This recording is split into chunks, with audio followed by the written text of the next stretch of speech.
Newsrooms in Eugene, Roseburg, and Coos Bay. KVAL News at 11 starts now. First at 11, we're finding out more about the victims of last night's shooting in a Bend supermarket that ended with 3 people dead, including the shooter.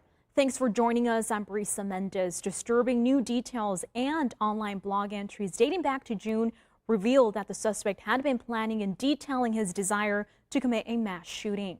John Lawrence has more on the incidents of gun violence that took place across the nation in the last 72 hours. A deadly shooting rampage in an Oregon supermarket, rocking a tight-knit community Sunday. Before taking his own life, the 20-year-old gunman murdered 2 people. The first victim, who was shot near the entrance to the store, has been identified as a customer, Glenn Edward Bennett, an 84-year-old Bend resident.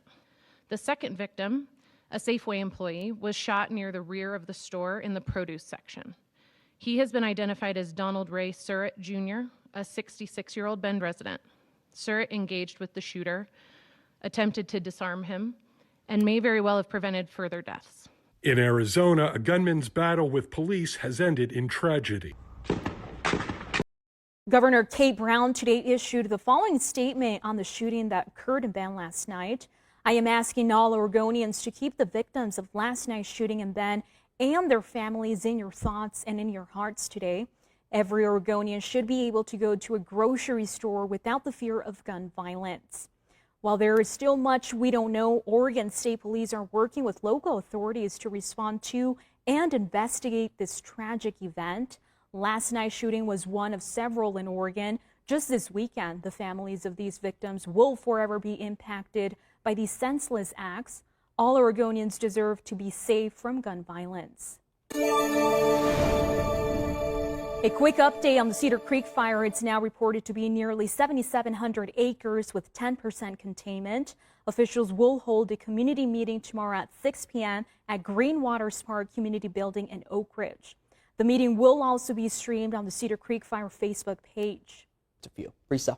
Thank you, Josh, for the updates. Tonight, top officials are assessing whether intelligence was compromised as they review the materials seized from the former President Donald Trump's resort. The Justice Department believes some of those documents include information from clandestine human sources. Welcome back. It's time for an update on all the things finance from our own Claire Brennan. Claire, what's new tonight?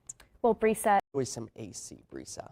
Absolutely. And drink plenty of water to stay hydrated, like you just said. Yeah. I am a fan of doing my cardio outside, so I'm definitely going to do it in the morning when those temperatures are in the mild 50s and 60s. And the smoke's a little bit less in the morning as opposed to what it'll be late at night. Alrighty, thank you, Josh. Next on KVAL News at 11, Project Reload, the nonprofit.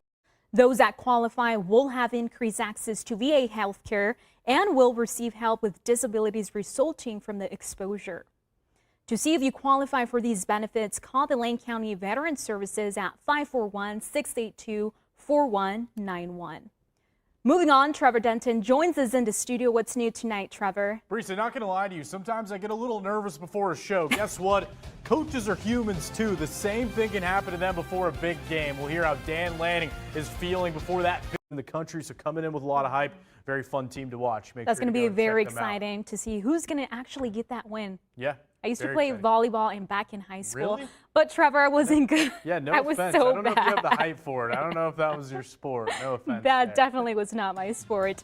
Coming up on KVAL News at 11, tomorrow is a perfect reminder to get out there, enjoy some of Western Oregon's lakes or rivers, or just head out to the coast and enjoy the National Beach Day.